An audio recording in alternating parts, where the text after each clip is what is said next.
subject of Nancy Shepherd Hughes' argument in her article, occupies a completely different position than he did then. He's still working and is now a scholar of human suffering. He edited several books with some other scholars that are dedicated to the subject of social suffering. So the other work I assigned you is by Zoe Wool. Zoe Wool is a medical anthropologist at Rice University. She's a scholar of things like disability. She's very interested in the body, and she's done a lot of work with disabled war veterans. She's a critical scholar herself, but she did her field work with soldiers who were recovering from severe war injuries at Walter Reed Army Medical Center. And the majority of her interlocutors were survivors of lower extremity amputations, people who had lost feet and legs to bomb blasts, which was a very common injury in the early years of the Iraq War. And what you see here is a much more classic ethnography kind of work. This is a chapter from her book.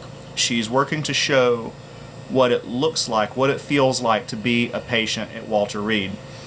She focuses on things like the contradictions that are at play there, how much the life of people there is defined by boredom, while, as you would see, particularly reading the entire book, that the veterans themselves are very often doing their best to try to live very ordinary lives in a world that is bombarding them continuously with a sense of extraordinariness and veneration that they don't necessarily want.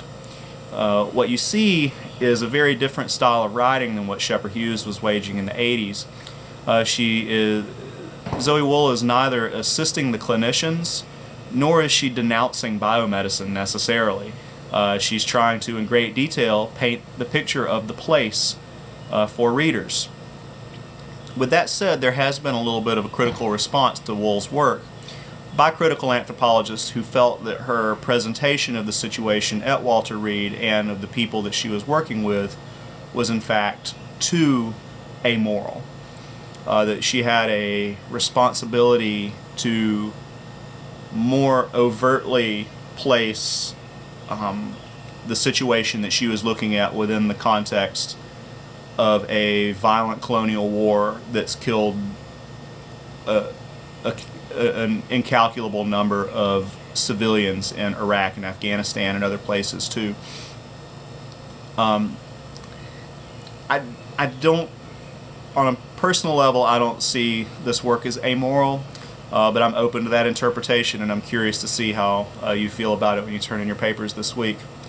But as a work of medical anthropology, you see the healing context. Wool is very interested in embodiment. You see a lot of descriptions of the body in her work and what it feels like, how it looks, the ways that it moves. And you see her weaving together the reality of these overwhelmingly medicalized people and the contradictions by the degree to which they are medical subjects and the degree to which these people are like these strange avatars of heroism and patriotism that are vigorously and aggressively venerated in our society. And she uses a very visceral kind of writing style to try to paint this picture for us. I think that's all I'm going to say for today, to try to keep things short and simple.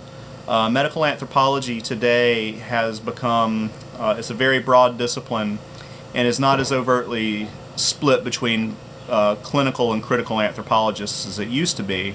And you see in a work like this one by Zoe Wool that sometimes I don't think it's appropriate to say that it's in the middle.